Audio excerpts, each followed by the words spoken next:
Horror stories FM YouTube channel पर आपका स्वागत है।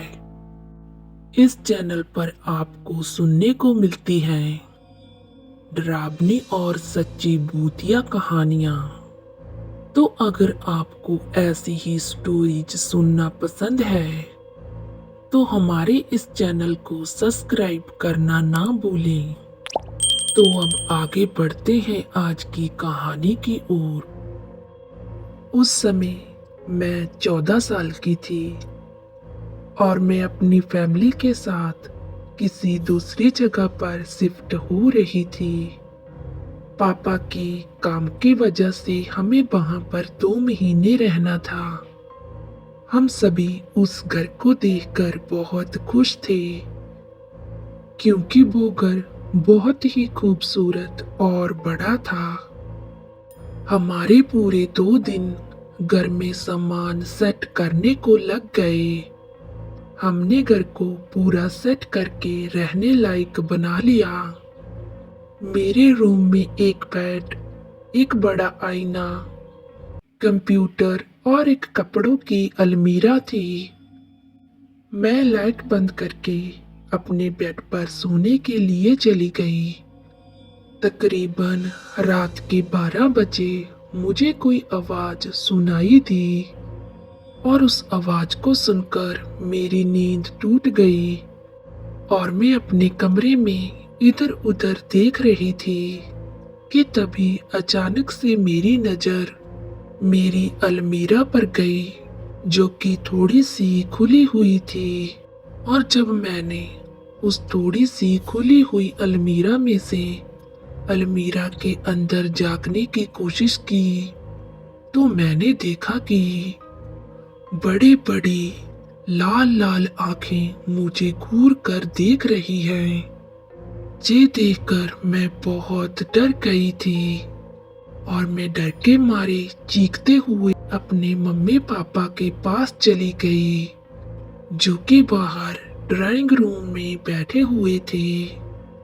मैंने अपने मम्मी पापा को वो सारी बात बताई जो अभी अभी मेरे साथ हुआ था। मेरी माँ ने मुझे संभाला और मेरे पापा मेरे रूम को चेक करने के लिए चले गए। मेरे पापा एक बड़ा सा डंडा लेकर उस अलमारी को चेक करने लगे।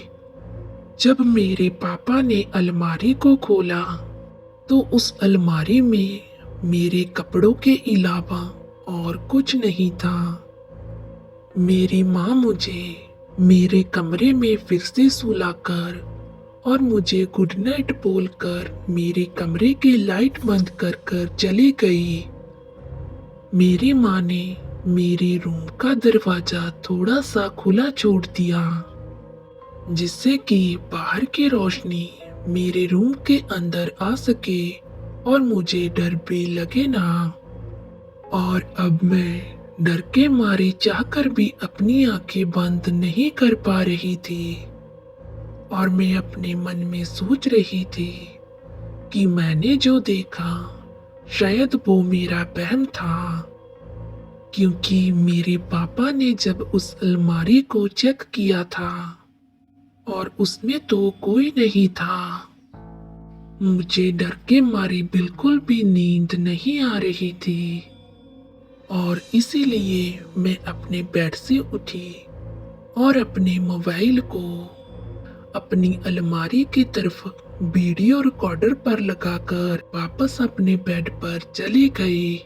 और उसके बाद मुझे पता ही नहीं चला कि मुझे कब नींद आ गई और जब मेरी आंख खुली तो सुबह हो चुकी थी और अब मेरे दिमाग से कल रात वाली बात निकल चुकी थी। उठते ही मैंने अपने फोन को देखा, उसमें रिकॉर्डिंग अभी भी चालू थी। मैं उठकर अपने फोन के पास गई और मैंने अपने फोन की रिकॉर्डिंग बंद कर दी। नहाने और ब्रश करने के बाद मैंने अपने मम्मी पापा के साथ नाश्ता किया और हॉल में बैठकर टीवी देखने लगी।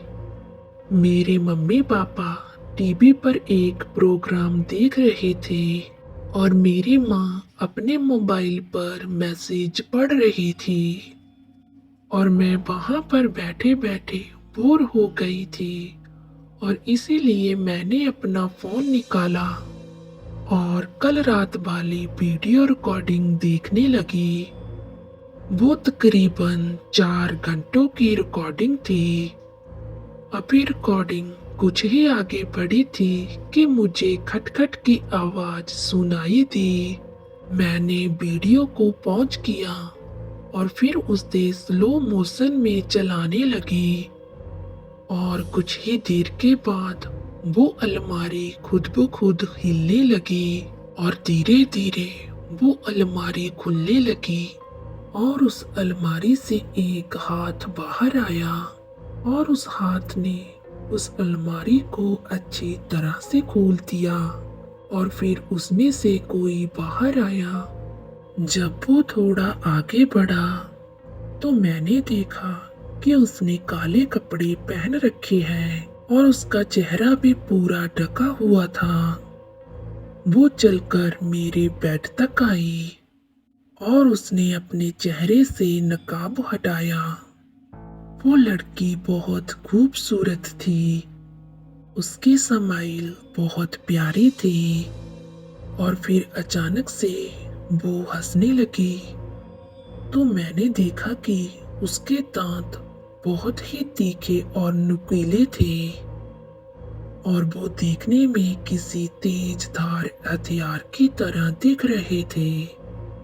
ये सब कुछ देखकर मैं चौंक गई। उसकी वो मासूम सी आंखें देखते ही देखते कोयले की तरह चमकने लगी। उसकी बॉडी सफेद बर्फ की तरह हो गई और उसका हाथ मेरे चेहरे पर आ गया। क्या वो मुझे मारने के लिए आई थी? ये सोचकर मैं कांप गई।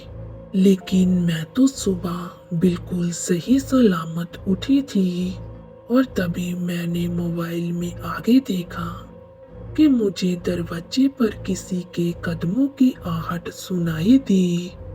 उसने उस कदमों की आवाज सुनकर दरवाजे की तरफ देखा और भागती हुई फिर से अलमारी में छुप गई क्योंकि दरवाजे पर मेरे पापा खड़े थे जिन्होंने दरवाजे को खोलकर झांक कर देखा था कि मैं ठीक हूँ या नहीं। तो मेरे पापा की वजह से मेरी जान बच गई थी। जब मैंने अपने पापा और मम्मी को वो वीडियो दिखाया तो वो दोनों भी बहुत ज़्यादा डर गए थे और हमने वो घर उसी दिन छोड़ दिया। जब हमने उस अलमारी के बारे में उस घर के मालिक से पूछा तो वो हमारी बात सुनकर हम पर जोर जोर से हंसने लगा। उसकी हंसी भी बहुत डरावनी थी। उसके दांत भी उसी लड़के की तरह थे और फिर हमको उस घर के आसपास रहने वालों से पूछने पर पता चला कि उस घर में एक बाप बेटे की आत्मा रहती है। वो ऐसे ही दूसरे शहर से आए लोगों को अपना शिकार बनाते हैं। तो दोस्तों, कैसी लगी आपको आज की कहानी? अगर आपको आज की कहानी अच्छी लगी तो प्लीज हमारे चैनल को सब्सक्राइब और वीडियो को लाइक जरूर कीजिए। तो चलिए दोस्तों, हम कल मिलेंगे आपको एक और नई कहानी के साथ।